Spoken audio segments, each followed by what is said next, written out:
Hello everyone, welcome to my YouTube channel. जैसा कि हम नेट के प्रीवियस ईयर के क्वेश्चंस को सॉल्व कर रहे हैं, तो आज हम करेंगे नेट का 2013 का दिसंबर में जो समाजशास्त्र का पेपर हुआ था उसका हमने सेकंड पेपर का किया था और आज हम थर्ड पेपर का करेंगे। क्योंकि पहले एग्ज़ाम सेकंड पेपर और थर्ड पेपर अलग अलग होते थे, लेकिन जिसको अब कंबाइन कर दिया गया है। तो हम चलिए करते हैं आज के थर्ड पेपर को। तो आज का फर्स्ट क्वेश्चन है, निम्नलिखित में से किसे उत्तर आधुनिकतावादी विचारक नहीं समझा जाता है।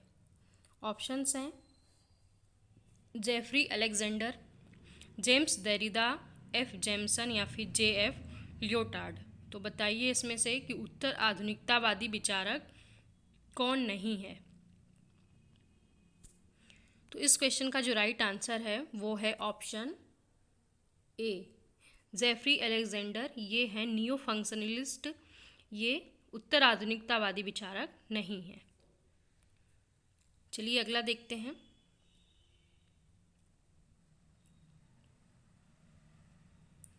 सूची 1 को सूची 2 से सुमेलित करना है। तो चलिए सूची को मैच करते हैं। एक तरफ दी गई हैं बुक्स के नाम, दूसरी तरफ राइटर्स के नाम हैं और नीचे दिए गए कूट में से उनका सही आंसर का चयन करना है। द पोस्ट मॉडर्न कंडीशन, ये बुक किसकी है? Writing and differences, post modernism और the cultural logic of late capitalism, the archaeology of knowledge and the discourse on language. तो सबसे पहले देखते हैं, जो हमें आ रहा है उसे मैच कर लेते हैं। तो राइटिंग एंड डिफरेंसेस बुक किसकी है? वो है ऑप्शन ए, देरिदा की। The archaeology of knowledge and the discourse on language, ये है फूको की। Postmodernism the cultural logic of late capitalism, ये है जेमसन की। द पोस्ट मॉडर्न कंडीशन, ये है जे एफ लियोटार्ड की। तो इस क्वेश्चन का जो राइट आंसर है वो है ऑप्शन सी। तो आप लोग इस यहाँ पे वीडियो को पॉज करके मैच कर लीजिएगा। नेक्स्ट है, अगेन सुमेलित करना है। एक तरफ बांध के नाम दिए गए। देखिए थर्ड पेपर में पहले जो आता था वो क्वेश्चंस हमारे नए सोशियोलॉजी के क्वेश्चंस होते थे, जो नए थिंकर्स आते थे उनसे रिलेटेड क्वेश्चन पूछा जाता था। उनमें जीएस के कुछ पार्ट भी पूछ लिया जाता था, लेकिन अब इन दोनों को कंबाइन कर दिया गया है। तो लेकिन क्वेश्चंस दोनों से ही मिला के किया जाता है, बस पेपर एक हो गया है। तो चलिए ये क्वेश्चन इंपॉर्टेंट है, बात से रिलेटेड, तो इसे मैच करना है। सरदार सरोवर बांध, कोयला कैरो, मचकुंड और टिहरी। तो सबसे पहले जो आता है उसे हम मैच कर लेते हैं। तो टिहरी बांध कहाँ है? तो टिहरी बांध है उत्तराखंड में। तो डी का 2, तो डी का 2 देखते हैं किस में है, तो वो है ऑप्शन ए में। तो इस क्वेश्चन का जो राइट आंसर है वो है ऑप्शन ए का 3। सरदार सरोवर कहाँ है? गुजरात में। यहाँ पे सरदार जी की अब मूर्ति भी बनाई गई है, जो सबसे लंबी मूर्ति है, तो इससे भी आप लोग इसे पहचान सकते हैं। और बी का है 4, झारखंड में। और मचकुंड है उड़ीसा में। तो इस क्वेश्चन का जो राइट आंसर है वो है ऑप्शन ए। नेक्स्ट है, अगेन सुमेलित करना है। बुक्स के नाम हैं और राइटर्स के नाम हैं, इसको मैच करना है। तो चलिए मैच करते हैं नीचे दिए गए कूट से। बताइए the coming of post industrial society, ये बुक किसकी है? तो ये है बुक डेनियल बेल की। द पोस्ट कैपिटलिस्ट सोसाइटी, ये है पी डकर की। The third wave important book है, पूछते हैं इस पेपर में, नेट के पेपर में। थर्ड वेव है ए टाफलर की। और द इंफॉर्मेशन एज है इमैनुअल कैस्टल्स की। तो इमैनुअल कैस्टल्स जो अभी नए थिंकर्स ऐड हुए हैं, तो इनसे रिलेटेड क्वेश्चंस ज़रूरी पूछा जाता है, तो आप लोग को ये बुक ध्यान में रखना पड़ेगा। तो इस क्वेश्चन का जो राइट आंसर है वो है option D.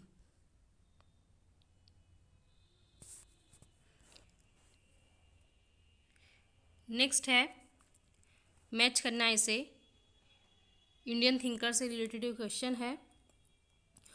Who were the Shudras तो ये बुक किसकी है, तो मैच करते हैं इसे हम। तो हु वर द शूद्रास, ये बुक है अंबेडकर की। Social background of Indian nationalism, ये है AR देसाई की। होमो हिरार्किकस है, ये है ड्यूमोंट की।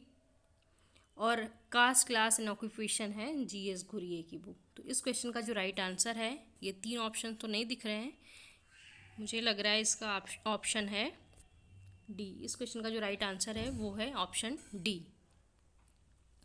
नेक्स्ट है, फिर से मैच करना है इसे। सांस्कृतिक विविधता, सामाजिक न्याय, पवित्रता और प्रदूषण, स्वतंत्रता आंदोलन। तो इसे मैच करना है, दो सामने उनके राइटर्स के नाम दिए गए हैं, तो चलिए मैच करते हैं। सामाजिक न्याय की अवधारणा किसने दी थी, तो यह दी थी, सामाजिक न्याय की अवधारणा दी थी BR अम्बेडकर ने। सांस्कृतिक विविधता की कौन बात करता है, DP मुखर्जी, इंपॉर्टेंट है। सांस्कृतिक विविधता की बात DP मुखर्जी करते हैं। पवित्रता और प्रदूषण की बात लुइस ड्यूमोंट करते हैं। और स्वतंत्रता आंदोलन कौन बच गया, वह है AR देसाई। तो इस क्वेश्चन का जो राइट आंसर है वो है ऑप्शन ए। नेक्स्ट क्वेश्चन है, कथन और कारण से रिलेटेड ये क्वेश्चन है। स्नातक धीरे धीरे यह अपेक्षा करेंगे कि उनके संपूर्ण व्यावसायिक जीवन में आवश्यक ज्ञान और कौशलों का अर्जन, अधिगम और उपयोग के लिए 3 स्तरीय शिक्षा संस्थान हो। इसका कारण क्या बताया गया है, हालांकि उन्नत ज्ञान के उत्पादन और संगठन के लिए एक ढांचे के रूप में उच्च शिक्षा पहले ही औपचारिक तौर पर तैयार कर दी गई है, तथापि ज्ञान की अर्थव्यवस्था और वैश्वीकरण के महत्व के कारण उच्च शिक्षा की नई मांग आई है। तो बताना है कि कथन कारण में से कौन सा ऑप्शन सही है। तो इसके कूट नीचे दिए गए हैं, तो एक बार इसको आप कथन और कारण को अच्छे से पढ़ लीजिए और फिर कूट में मैच करिए। तो इस क्वेश्चन का जो राइट आंसर है वो है ऑप्शन ए और आर दोनों ही सही है, कथन कारण दोनों ही सही है, लेकिन RA का सही कारण नहीं है। तो ए ऑप्शन इसका राइट आंसर है। नेक्स्ट है, इनोमी वर्ड का प्रयोग निम्नलिखित में से किसने किया।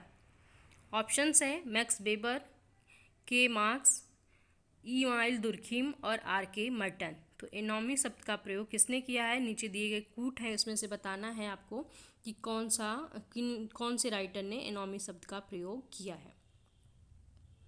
तो इस क्वेश्चन का जो राइट आंसर है वो है ऑप्शन डी। इमाइल दुर्खिम और मर्टन दोनों ने इनोमी शब्द का प्रयोग किया था। नेक्स्ट है, कथन कारण से क्वेश्चन है ये।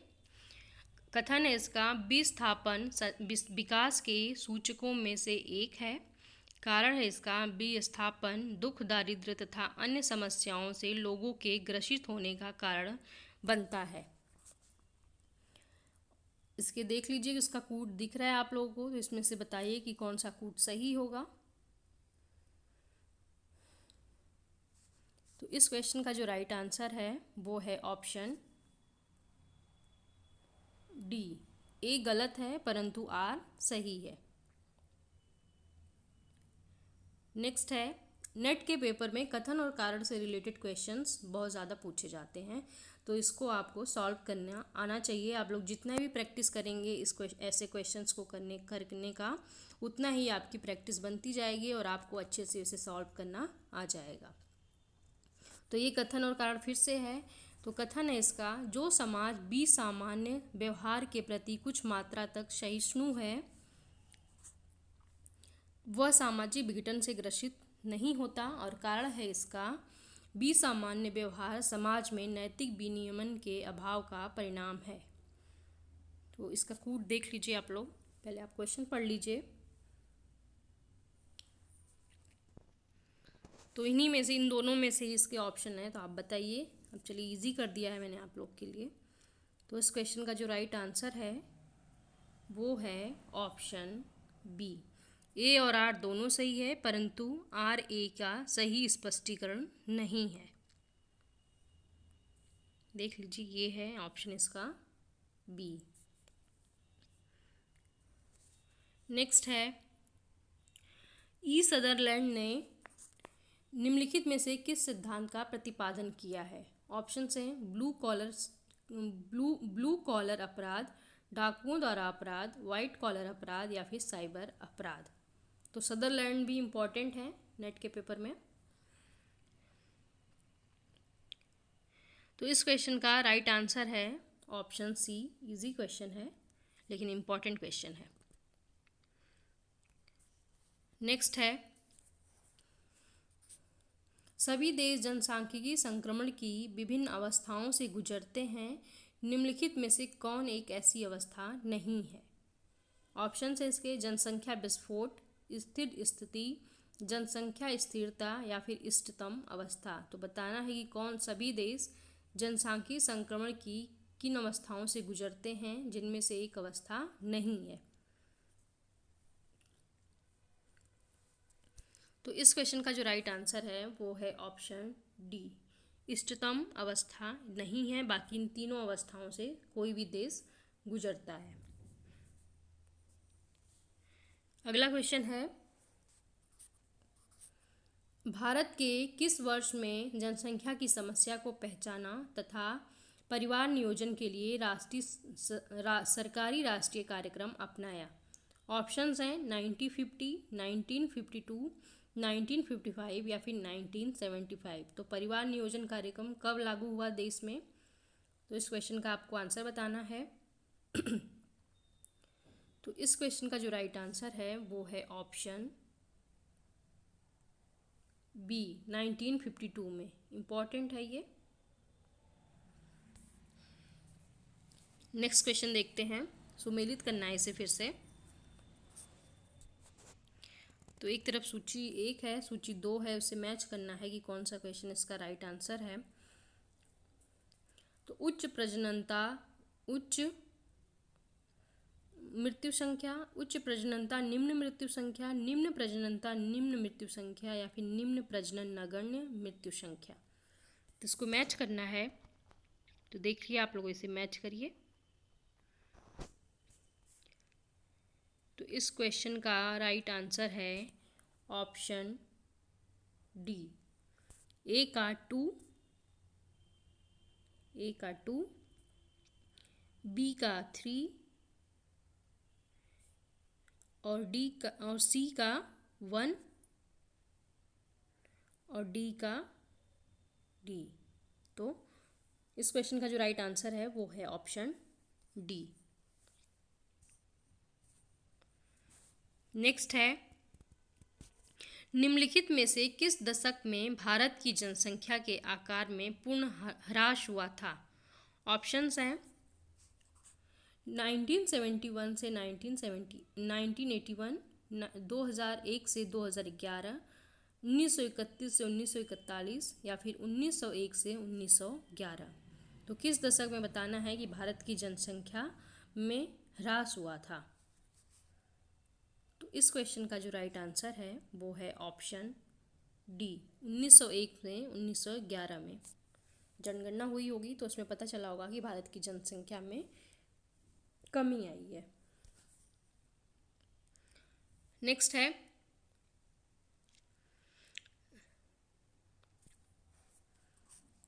शिशु मृत्यु से संबंधित निम्नलिखित में से कौन से कारक हैं?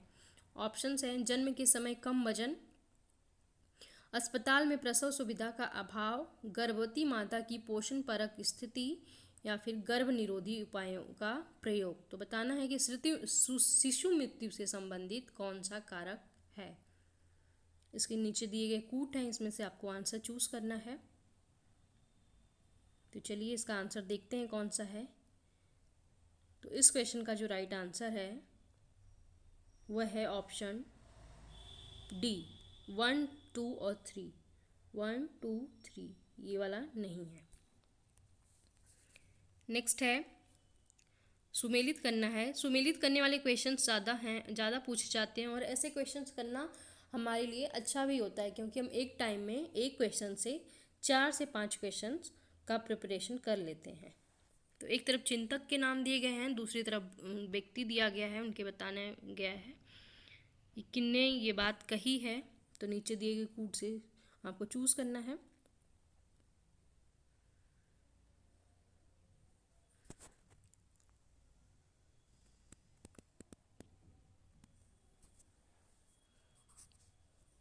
तो इस क्वेश्चन का जो राइट आंसर है वो है ऑप्शन ए। ए का एक ही है, बी का 4 है, सी का 3 है और डी का 2 है। तो ए ऑप्शन इसका राइट आंसर है। नेक्स्ट क्वेश्चन है,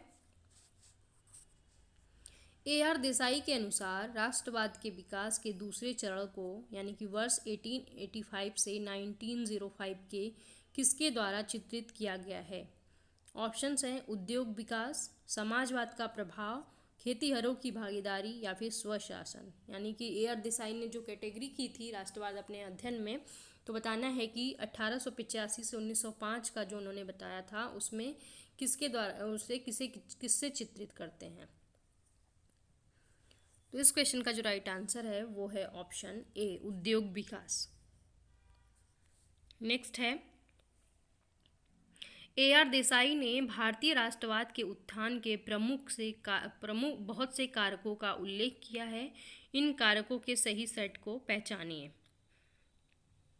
ऑप्शंस हैं इसके, ब्रिटिशों द्वारा बनाई गई कृषि और औद्योगिक नीतियां, संप्रेषण के साधन, राष्ट्रीय सुधार आंदोलन, मुद्रण माध्यम या फिर आधुनिक निरपेक्ष शिक्षा, इलेक्ट्रॉनिक संचार साधन। तो नीचे दिए कूट से इसको चयन करना है। तो क्वेश्चंस आप लोग पढ़ लीजिए, फिर मैं नीचे कूट दिखाती हूँ। तो इस क्वेश्चन का जो राइट आंसर है वो है ऑप्शन बी।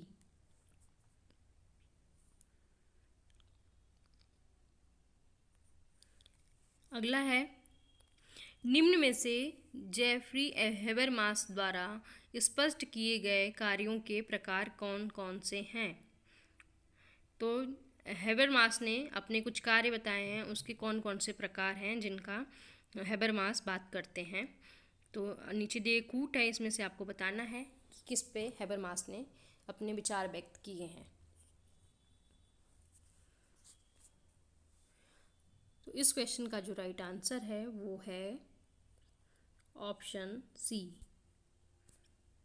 3, 4, 5 और 6 की बात करते हैं हेबरमास। ये ऊपर की दो बातों की बारे में हेबरमास नहीं बताते हैं। नेक्स्ट है, गिडेंस ने 3 प्रकार के नियमों और संसाधनों और तदनुरूपी प्रक्रियाओं की व्याख्या की है। निम्नलिखित में से सही मेल को पहचान करें। तो गिडेंस के बारे में बताया गया है कि इन्होंने 3 प्रकार के नियम और संसाधन बताए हैं। तो इनमें से सही मैच करना है दिए गए कूट में से देखकर।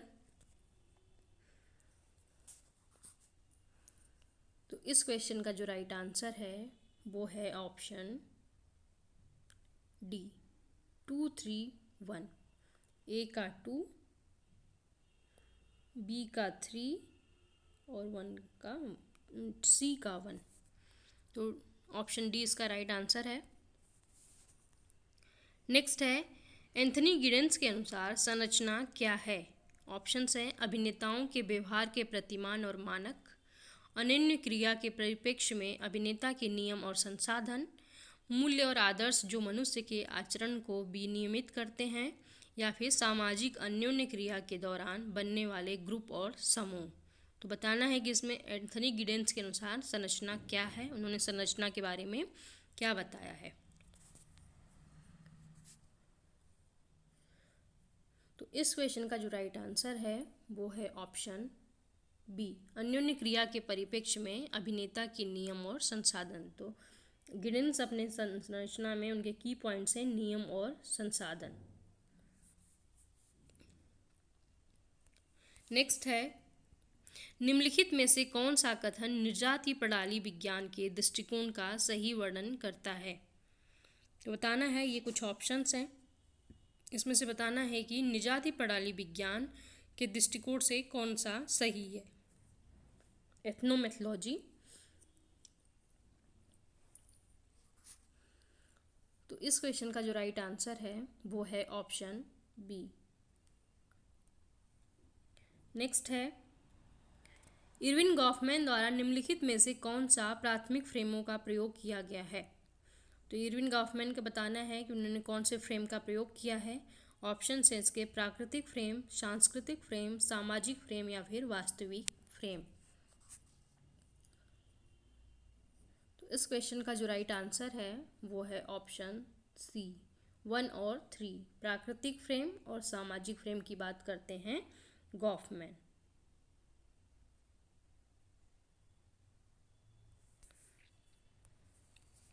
नेक्स्ट है, जे हेबरमास का जीवन विश्व के उपनिवेश से अभिप्राय है।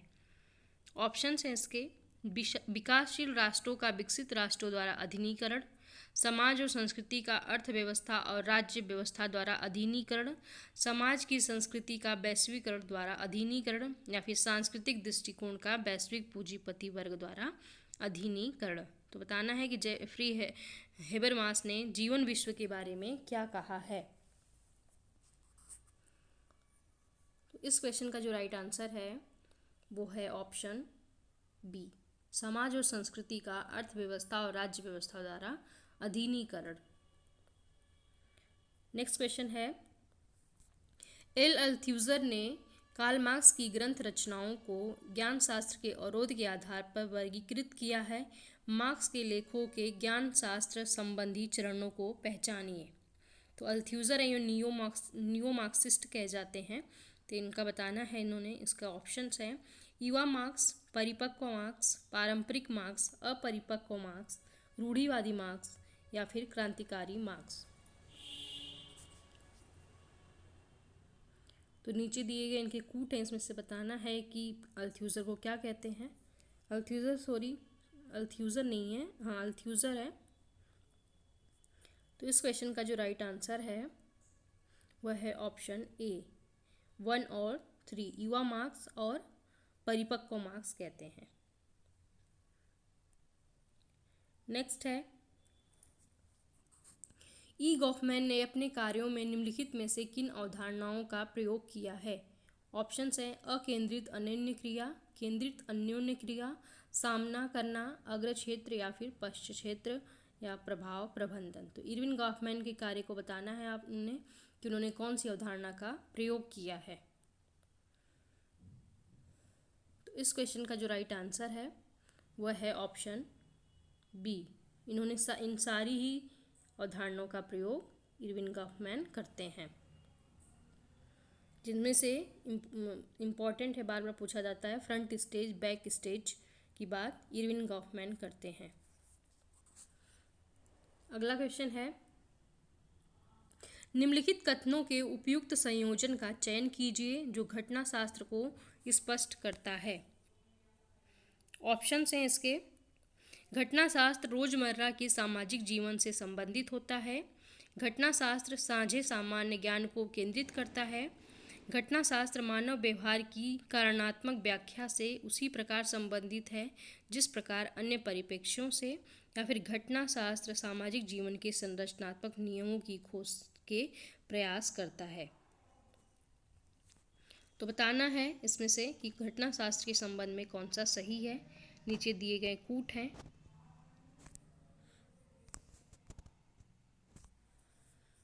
तो इस क्वेश्चन का जो राइट आंसर है वह है ऑप्शन डी, फर्स्ट और सेकंड, ये घटना शास्त्र के संबंध में सही है। नेक्स्ट है, एल अल्थ्यूजर द्वारा उल्लिखित निम्नलिखित में से किन सेटों में संरचनात्मक स्तर शामिल है। ऑप्शंस हैं आर्थिक, राजनीतिक, सांस्कृतिक और वैचारिक।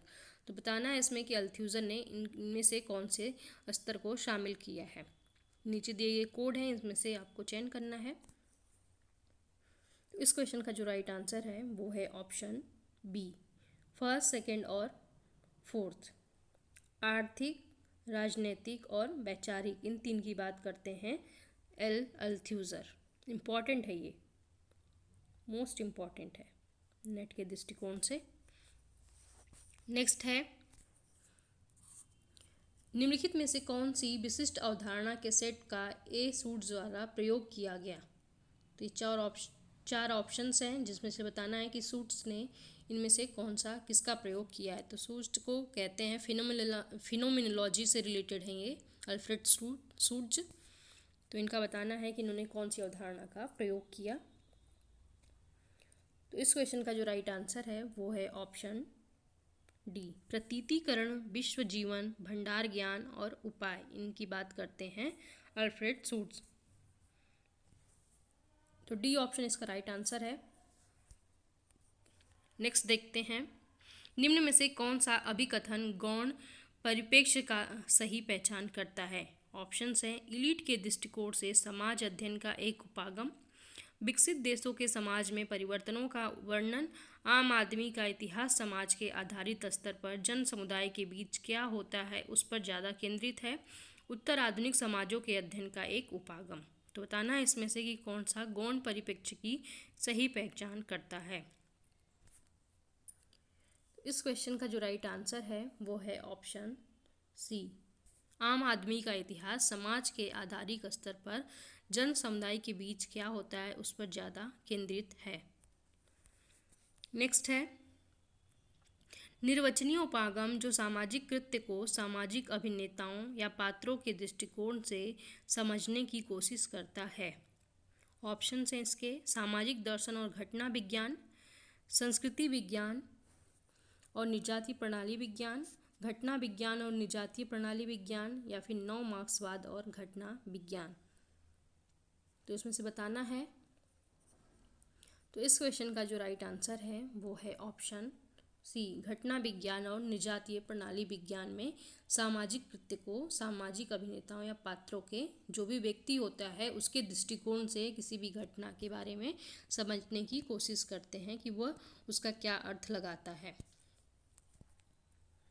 नेक्स्ट है, दैनिक जीवन में स्व प्रस्तुतिकरण की व्याख्या करने के लिए निम्नलिखित समाजशास्त्रियों में से किसने नाट्य कला का उपयोग किया है? ऑप्शंस हैं, ब्लूमर, ई गॉफमैन, लकमैन और फिर अल्फ्रेड सूट्स। तो बताना है कि दैनिक जीवन में स्व प्रस्तुतिकरण की व्याख्या किसने की है अपनी नाट्य कला में। तो नाट्य कला इससे ये किसी का की पॉइंट है, तो आपको बताना है कि ये किससे रिलेटेड है। तो नाट्य कला जो है ये एक की पॉइंट है इरविन गॉफमैन का। तो इससे भी आप लोग इस क्वेश्चन को समझ सकते हैं। तो बी ऑप्शन इसका राइट आंसर है। नेक्स्ट है, अल्फ्रेड सूट्स के अनुसार प्रघटना वैज्ञानिक क्या है? ऑप्शंस हैं, बाह्य विश्व के अस्तित्व को नकारते हैं। अल्फ्रेड सूट्स ने बताया कि प्रघटना वैज्ञानिक वह हैं जो बाह्य विज्ञान के अस्तित्व को नकारते हैं, या फिर सामाजिक विश्लेषण के लिए आंतरिक तथा बाह्य विश्व की स्थायी बद्धता को स्वीकार करते हैं, वास्तविक सामाजिक छवि निर्माण के लिए बाह्य विश्व द्वारा सामाजिक विश्व को प्रभावित किया जाना चाहिए, या फिर सामाजिक वास्तविकता के निर्माण के लिए बाह्य विश्व के अस्तित्व पर विश्वास को निलंबित करता है। तो बताना है कि प्रघटना वैज्ञानिक क्या करते हैं इनमें से। तो इस क्वेश्चन का जो राइट आंसर है वो है ऑप्शन डी, सामाजिक वास्तविकता के निर्माण के लिए बाह्य विश्व के अस्तित्व पर विश्वास को निलंबित करता है। कौन?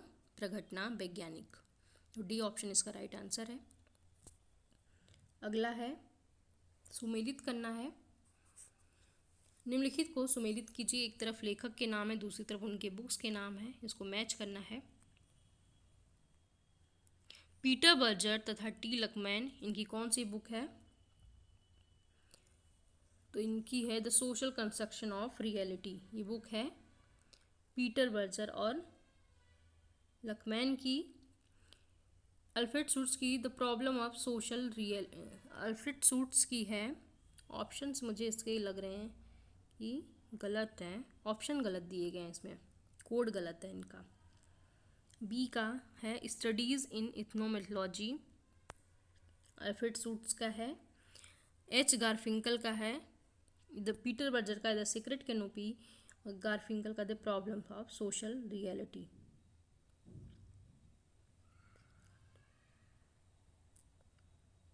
नहीं सही है, मैचिंग गलत हो गया है, सॉरी। मैच करते हैं। इस क्वेश्चन का जो राइट आंसर है वो है ऑप्शन ए का 4, बी का 1, गारफिंकल स्टडीज इन एथनोमेथोलॉजी, और पीटर बर्जर का है, पीटर बर्जर का तो है द सीक्रेट कैनोपी। तो ए ऑप्शन इसका राइट आंसर है। नेक्स्ट है, सामाजिक स्थिति के बारे में अल्फ्रेड शूट्स की समझ के संबंध में निम्नलिखित में से कौन सा विकल्प सही नहीं है। तो बताना है कि अल्फ्रेड शूट्स की समझ के लिए कौन सा विकल्प सही नहीं है। विकल्प दिए गए इसमें से आपको सही विकल्प का चयन करना है। क्वेश्चंस पढ़ लीजिए आप लोग अच्छे से। तो इस क्वेश्चन का जो राइट आंसर है वो है ऑप्शन डी, ऐसे अर्थ को साझा करना जो सामाजिक असहमति उत्पन्न करने में योगदान हो, उसके पारस्परिकता विरोधी संदर्भ का निर्माण करता है। डी ऑप्शन इसका राइट आंसर है। नेक्स्ट है, हेबरमास के अनुसार निम्नलिखित में से कौन पूंजीवाद का एक रूप नहीं है। ऑप्शन हैं सूचनापूर्वक पूंजीवाद, उदारवादी पूंजीवाद, संगठित पूंजीवाद या फिर उत्तर पूंजीवाद। तो बताना है कि हेबरमास के अनुसार कौन सा पूंजीवाद का एक स्वरूप नहीं है। तो इस क्वेश्चन का जो राइट आंसर है वो है ऑप्शन ए, सूचनापूर्वक पूंजीवाद नहीं है, बाकी ये तीनों पूंजीवाद के रूप हैं। नेक्स्ट है, भारत में स्त्री जाति दर के कम होने का कारण निम्नलिखित में से कौन सा नहीं है। तो ऑप्शन हैं इसमें से बताना है कि स्त्रियों की जाति दर को कम करने का कौन सा कारण नहीं है। तो ऑप्शन हैं लिंग भूमिका का ऋण हो जाना तथा परंपरागत भूमिका पर अपेक्षाएं, दहेज प्रथा तथा व्यापक असाक्षरता, ग्रामीण क्षेत्रों में से शहरी क्षेत्रों में महिला कार्यबल का प्रवर्जन, या फिर लिंग चयनित गर्भपात। तो 38 का जो राइट आंसर है वो है ऑप्शन सी, ग्रामीण क्षेत्रों से शहरी क्षेत्रों में महिला कार्यबल का प्रवर्जन। इसमें से एक कारण नहीं है, बाकी तीनों कारण स्त्री दर जाति के दर को कम करने के हैं। नेक्स्ट है, लिंग भिन्नता एक विश्लेषणात्मक रूपरेखा है जिसमें क्या सम्मिलित होता है। इस ऑप्शन में से बताना है कि लिंग भिन्नता किसको डिनोट करता है। थोड़ा जल्दी करते हैं अब। तो 39 का जो राइट आंसर है वो है ऑप्शन डी, लिंगों के बीच सामाजिक एवं वैचारिक भिन्नताओं की व्याख्या की जाती है। नेक्स्ट है, एल अल्थ्यूजर के संरचनावादी सिद्धांत के संबंध में निम्नलिखित में से कौन सा सही है। तो बताना है इसमें कि अल्थ्यूजर के संरचनावादी सिद्धांत के विषय में कौन सा सही है। तो इस क्वेश्चन का जो राइट आंसर है वो है ऑप्शन बी, अर्थव्यवस्था एक प्रभावशाली प्रणाली हो सकती है परंतु राजनीतिक तथा वैचारिक संरचनाओं में कतिपय स्वायत्तता होती है। नेक्स्ट है,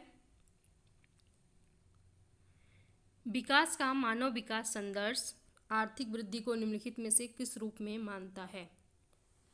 ऑप्शंस हैं स्वयं के एक साध्य, आर्थिक समृद्धि को सुनिश्चित करने का साधन, जनसंख्या के बड़े भाग के लिए शिक्षा, स्वास्थ्य तथा रोजगार को सुनिश्चित करने का साधन, या फिर बहुराष्ट्रीय निगम निकायों में मानव संबंध के प्रबंधन का साधन। तो बताना है इसमें से कि विकास का मानव विकास संदर्भ आर्थिक वृद्धि को निम्नलिखित में से किस रूप में मानता है।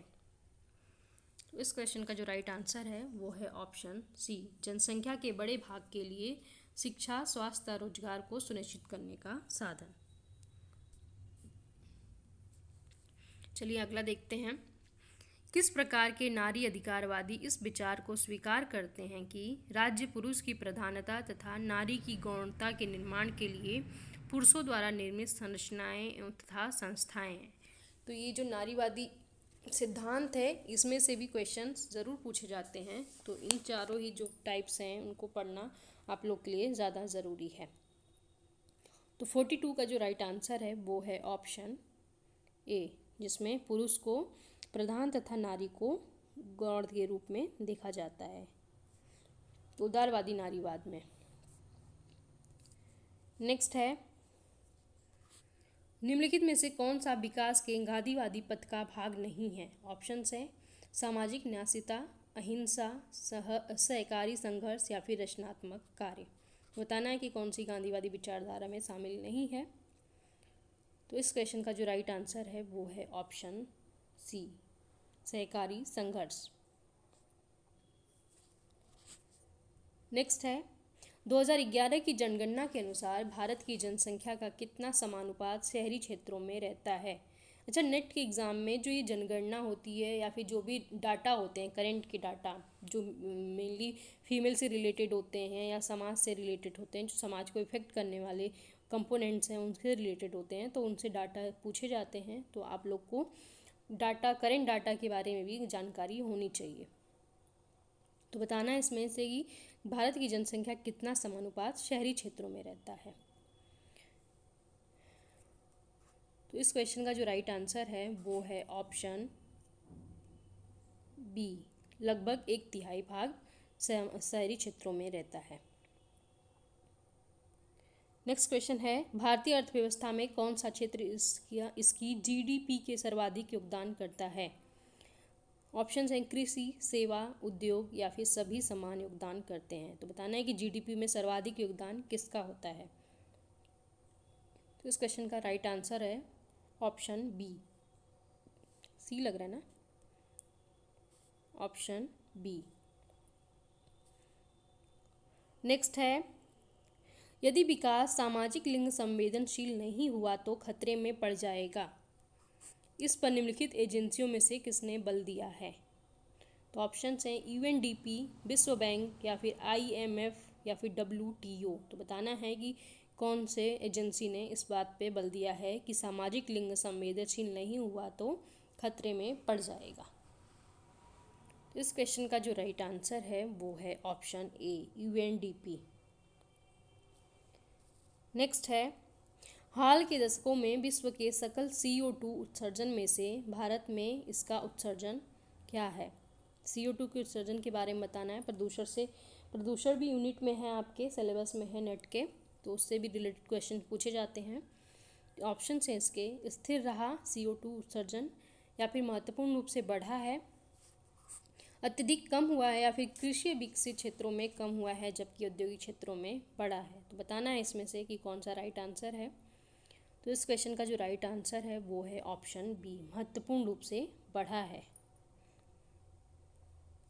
नेक्स्ट है भारत औद्योगिक क्रांति में चूक गया परंतु ज्ञान क्रांति में चूक जाने का भार वहन नहीं कर सकता, यह किसका सुझाव है? ऑप्शन है भारतीय महिला आयोग, मानव संसाधन विकास मंत्रालय, शिक्षा आयोग 1986 या फिर भारतीय ज्ञान आयोग। तो किसका कथन है कि ज्ञान क्रांति में तो चूक गया पर अगर औद्योगिक क्रांति में तो चूक गया पर अगर ज्ञान क्रांति में चूका तो भारत वहन नहीं कर पाएगा। तो इस क्वेश्चन का जो राइट आंसर है वो है ऑप्शन डी, भारतीय ज्ञान आयोग। नेक्स्ट है सुमेलित करना है। एक तरफ राइटर्स के नाम है, दूसरी तरफ अवधारणाएं हैं, बताना है इसमें। तो इस क्वेश्चन का जो राइट आंसर है वह है ऑप्शन डी, ए का 4 लोगोसेंट्रिज्म जैक्स देरिडा, एम फोको का है एपिस्टेमे, एच गारफिंकल का इंडेक्सैलिटी और अल्थ्यूजर का है ओवर डिटर्मिनेशन। तो डी ऑप्शन इसका राइट आंसर है। नेक्स्ट है स्वचालन के सामाजिक पहलू की चर्चा निम्नलिखित में से किस विद्वान ने नहीं की है? ऑप्शंस हैं आर ब्लाउनर, एस मेलेट, टी बोटोमोर या फिर डी गैली। तो बताना है कि स्वचालन के सामाजिक पहलू की चर्चा कौन विद्वान नहीं करता है। तो इस क्वेश्चन का जो राइट आंसर है वो है ऑप्शन सी, टी बोटोमोर। नेक्स्ट है निम्नलिखित लक्षणों में से कौन सा लक्षण औद्योगिक हड़ताल का नहीं है? ऑप्शंस हैं कुछ निश्चित मात्रा में एकजुटता के साथ एक सामूहिक कृत्य, शिकायत अभिव्यक्ति का एक सामूहिक कृत्य, एक श्रमिक द्वारा काम करना बंद कर देना या फिर औद्योगिक संघर्ष का नियंत्रित स्वरूप। तो बताना है कि कौन सा लक्षण औद्योगिक हड़ताल का नहीं है। तो 51 का जो राइट आंसर है वो है ऑप्शन सी, एक श्रमिक द्वारा काम करना बंद कर देना औद्योगिक हड़ताल का नहीं है लक्षण। नेक्स्ट है द कंसिक्वेंसेज ऑफ मॉडर्निटी पुस्तक का लेखक कौन है। ऑप्शंस हैं वाई सिंह या Yogendra Singh, Anthony Giddens, F Foucault या फिर डी हार्वे। तो the consequences of modernity book किसकी है ये बताना है आपको। तो ये बहुत ही फेमस बुक है और इसके जो राइटर हैं वो हैं Anthony Giddens. The consequences of modernity. Next है मैच करना है, बुक्स और लेखक के नाम दिए गए हैं।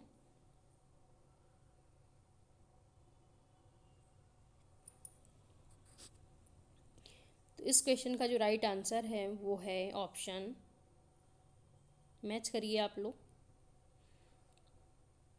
इसका ऑप्शन है बी। नेक्स्ट है निम्नलिखित में से कौन तथाकथित समाजशास्त्र की फ्रैंकफर्ट विचारधारा से संबंधित नहीं है। देखिए ये भी इम्पोर्टेंट है, अक्सर पूछा जाता है कि कौन से राइटर हैं जो फ्रैंकफर्ट स्कूल से संबंधित है और कौन से शिकागो स्कूल से संबंधित हैं। इनके अंतर्गत आने वाले राइटर्स के नाम आपको याद होने चाहिए। तो इसमें बताना है कि कौन से विद्वान हैं जो फ्रैंकफर्ट विचारधारा से संबंध नहीं है। तो इस क्वेश्चन का जो राइट आंसर है वो है ऑप्शन सी, जेफरी अलेक्जेंडर। जितने भी मार्क्सिस्ट हैं वो आते हैं फ्रैंकफर्ट विचारधारा में, इसलिए अलेक्जेंडर तो न्यू फंक्शनलिस्ट हैं, इसलिए ये इस विचारधारा में नहीं आते हैं। नेक्स्ट है औद्योगिक नियत कार्यों को सरल संक्रियाओं की श्रेणी में विभक्त कर सुस्पष्ट रूप से समयबद्धता इष्टतम रूप से समन्वित बनाकर सफलता उत्पादकता में अत्यधिक वृद्धि की जा सकती है। यह वक्तव्य का संबंध किससे है। टेलरवाद से, फोर्डवाद से, मार्क्सवाद से या फिर उत्तर फोर्डवाद से। तो ये भी इम्पॉर्टेंट है, फोर्डवाद और मार्क्सवाद से इम्पॉर्टेंट है क्वेश्चन आते हैं। इस क्वेश्चन का जो राइट आंसर है वो है ऑप्शन सी, मार्क्सवाद में कथन कहा गया है। नेक्स्ट है निम्नलिखित में से कौन सा ई गॉफमैन का कार्य नहीं है। ऑप्शंस हैं स्वयं और समाज, दैनिक जीवन में स्वयं प्रस्तुतिकरण, आश्रम या फिर समव्यवहार विधि। तो बताना है कि इरविन गॉफमैन का कार्य नहीं है कौन सा इसमें से। तो इस क्वेश्चन का जो राइट आंसर है वो है ऑप्शन ए, स्वयं और समाज। नेक्स्ट है उत्तर औद्योगिक समाज पद का प्रथम प्रयोग किसने किया था। ऑप्शंस हैं जे बन्हम, जी के गॉलब्रेथ, डेनियल बेल या फिर आर डेरेंडॉफ। तो उत्तर औद्योगिक समाज का प्रयोग किसने किया था। तो इस क्वेश्चन का जो राइट आंसर है वो है ऑप्शन सी, डेनियल बेल। आप सबको पता होगा और इम्पोर्टेंट भी है। नेक्स्ट है संघर्ष समूहों के रूप में वर्ग के अपने विश्लेषण में कार्ल मार्क्स ने निम्नलिखित में से किस शर्त की चर्चा नहीं की है। बताना है इस ऑप्शंस में से कि कौन से मार्क्स ने नहीं बताया है। तो इस क्वेश्चन का जो राइट आंसर है वो है ऑप्शन सी, औद्योगिक एवं राजनीतिक संघर्ष का अध्यारोपण। नेक्स्ट है कथन और कारण से संबंधित क्वेश्चन है, बताना है आपको। कथन है इसका, पिछले कुछ समय से भारत में तलाक की दर बढ़ी है और इसका कारण है महिलाएं अधिक स्वनिर्भर बन गई हैं। तो बताना है इसके कूट में से कौन सा आंसर राइट है। तो इस क्वेश्चन का जो राइट आंसर है वो है ऑप्शन बी। ये तो सही है कि पिछले कुछ समय में भारत में तलाक की दर बढ़ी है, लेकिन इसका कारण बिल्कुल ये नहीं है कि महिलाएं अधिक स्वनिर्भर बन गई हैं इसलिए तलाक की मात्रा बढ़ रही। तो कथन कारण दोनों सही है पर कारण है उसको सही स्पष्टीकरण नहीं है। नेक्स्ट है घरेलू हिंसा के वर्णन में निम्नलिखित में से कौन सा वक्तव्य सही है। तो घरेलू हिंसा का शिकार केवल विवाहित महिलाएं बनती हैं, बालिकाएं घरेलू हिंसा की अधिक शिकार होती हैं, या फिर घरेलू हिंसा के अंतर्गत घरेलू परिवेश में किसी व्यक्ति का शारीरिक, लैंगिक, मानसिक तथा मौखिक दुर्व्यवहार शामिल है, या फिर घरेलू हिंसा प्रगतिशील समाज का संकेतक है। तो बताना है कि कौन सा वक्तव्य घरेलू हिंसा के संदर्भ में सही है। तो इस क्वेश्चन का जो राइट आंसर है वो है ऑप्शन सी। नेक्स्ट है, क्षेत्रीय असमानताओं के संकेतक निम्नलिखित में से कौन से हैं? प्राकृतिक संसाधन, कुशल जनशक्ति, जनसंख्या का आकार, या फिर सत्तारूढ़ राजनीतिक दल।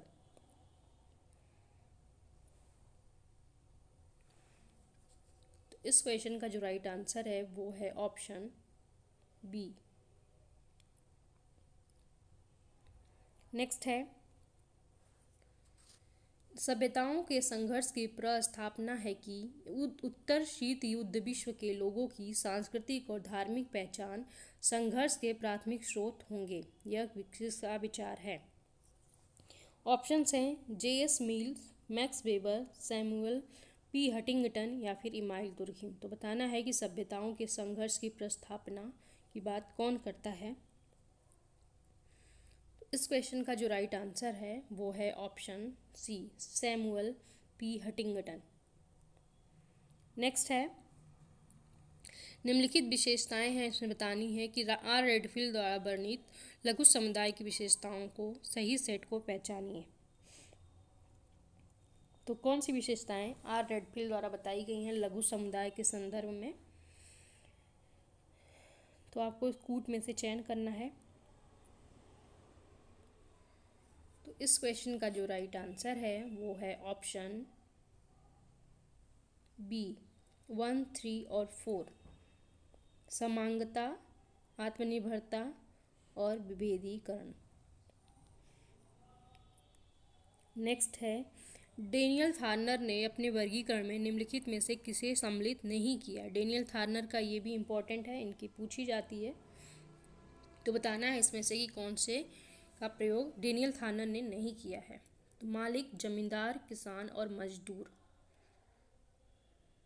तो इस क्वेश्चन का जो राइट आंसर है आप सब लोग को पता होगा, ऑप्शन बी, जमींदार की बात उन्होंने नहीं की है, बाकी इन तीन का वर्गीकरण डेनियल थार्नर ने किया है। नेक्स्ट है, भारत में मुरिया जनजाति किस राज्य में अधिकांशतः पाई जाती है? जनजातियों से रिलेटेड भी क्वेश्चन बहुत पूछे जाते हैं।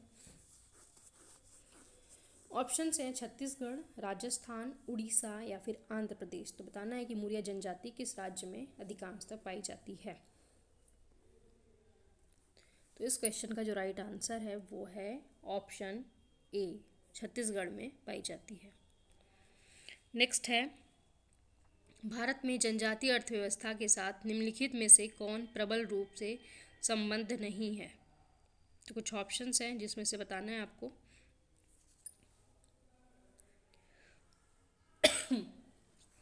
तो इस क्वेश्चन का जो राइट आंसर है वो है ऑप्शन डी, घरेलू उद्योग तथा औद्योगिक मजदूरी कार्य।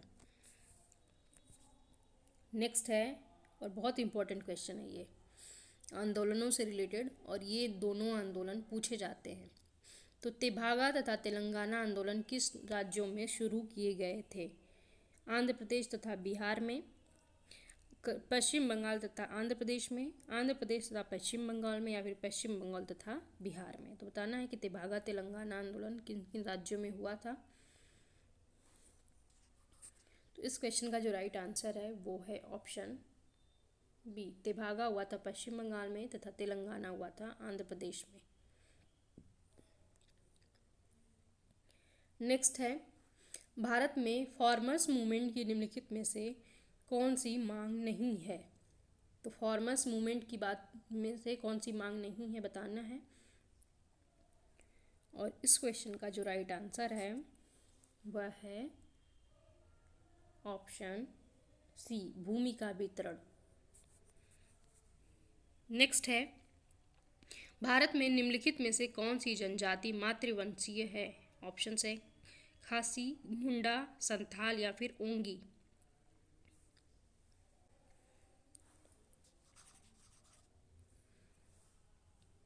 तो इस क्वेश्चन का जो राइट आंसर है वो है ऑप्शन ए, गारो, खासी यहाँ पे जनजातीय मातृवंशीय हैं। नेक्स्ट है R.W. कोनेल के अनुसार लिंग क्रम पद किसे संदर्भित करता है। बताना है इसमें से आपको राइट आंसर। ऑप्शंस नीचे दिए गए हैं, आप लोग उसे पढ़ लीजिए और बताइए कि R.W. कोनेल के अनुसार लिंग क्रम पद किसे संदर्भित करता है। तो इस क्वेश्चन का जो राइट आंसर है वो है ऑप्शन ए, पुरुषत्व तथा नारीत्व के बीच शक्ति संबंध का पैटर्न। नेक्स्ट क्वेश्चन है, आर्थिक विकास केवल उसी सीमा तक आगे बढ़ाना चाहिए जिसमें संसाधनों के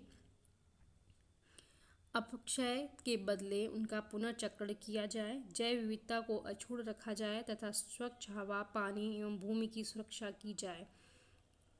इस वक्तव्य का संबंध निम्नलिखित में से किस अवधारणा के साथ है।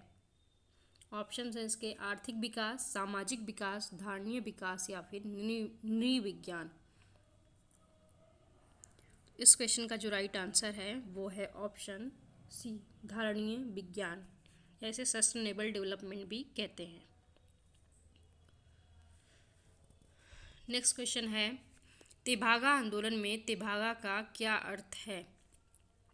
इम्पोर्टेंट है, ये मोस्ट इम्पोर्टेंट है। तो तेभागा का क्या अर्थ है इसमें। इस क्वेश्चन का जो राइट आंसर है वो है ऑप्शन बी, 1/3। नेक्स्ट है, निम्नलिखित में से किसने पहली बार जजमानी व्यवस्था की व्याख्या जाति समूहों के मध्य प्रतिमानित अंतःक्रिया के रूप में की थी।